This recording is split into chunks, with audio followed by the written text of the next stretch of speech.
L'humanité est lourdingue dans Numérama.com du 10 décembre 2020.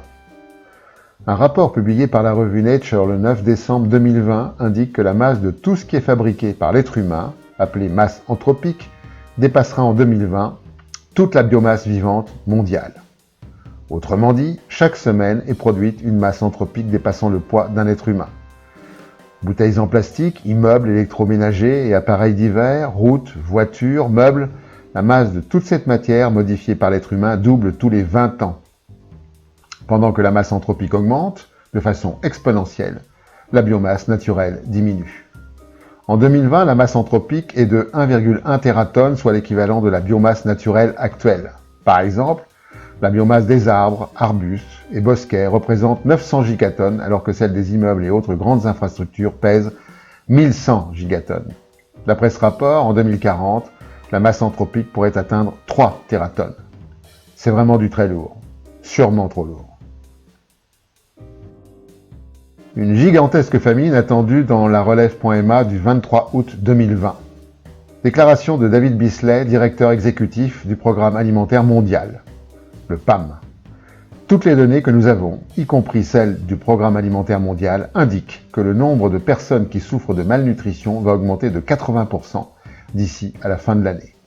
Nous courons le risque d'une famine aux proportions bibliques. Les conséquences s'annoncent terrifiantes, les tensions sociales vont s'accroître, les migrations vont se multiplier, une escalade des conflits est probable et la faim va affecter des gens qui ne l'avaient pas expérimenté jusqu'alors. Les projections du PAM indiquent que le nombre de personnes mal nourries en Amérique latine augmentera de 269% et de 135% en Asie centrale et du Sud-Est.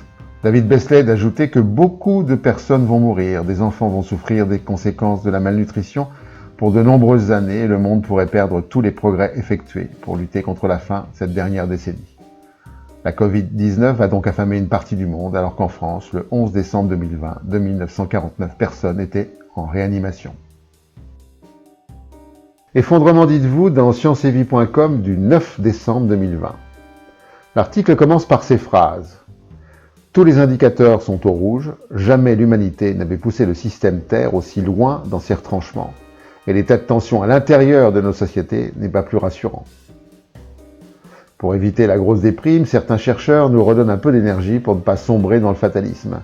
Ainsi, Gary Peterson du Stockholm Resilience Center qui pense que les non-linéarités du système socio-écologique nous donnent aussi l'espoir qu'une petite action au bon endroit et au bon moment pourrait produire de grands changements positifs. Un groupe de mathématiciens et d'économistes britanniques a proposé le concept de point d'intervention sensible, qu'on pourrait appeler l'effet Pichenette. Le principe est simple, agir légèrement sur des systèmes en déséquilibre pour les faire tomber du bon côté de la force. Par exemple, une toute petite action sur les règles de communication financière qui pourrait soudain dissuader les compagnies pétrolières d'investir dans de nouveaux champs d'hydrocarbures. Un léger coup de pouce en faveur de l'éolien et du photovoltaïque qui rendrait leur utilisation incontournable. Une infime intervention qui permettrait de faire basculer l'ensemble de la population vers un mode de vie vertueux pour le climat. D'autres scientifiques, sans doute plus réalistes, conseillent d'augmenter la résilience des systèmes pour, autant que possible, amortir les chocs. Bref, dans ce concert de bons conseils, une chose est acquise. Nous n'échapperons pas à l'effondrement. La question est, comment limiter la casse ?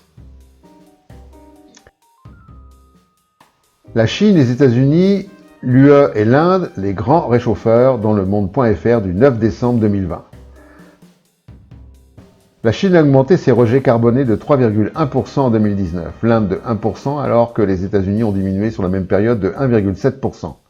Ces trois pays à eux seuls représentent 55% des émissions globales de gaz à effet de serre sur la dernière décennie.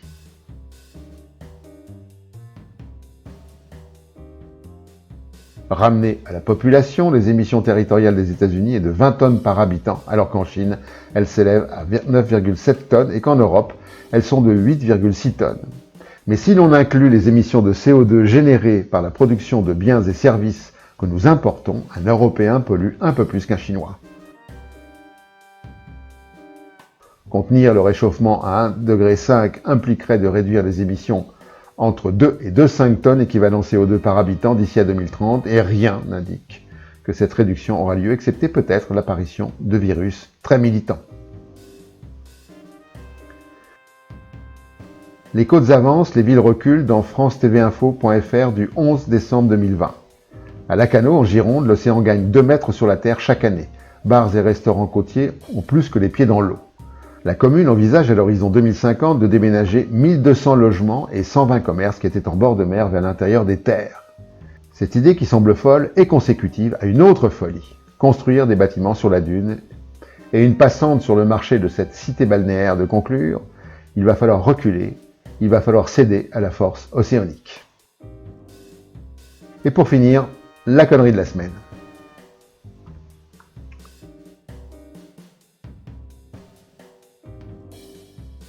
À la prochaine fois.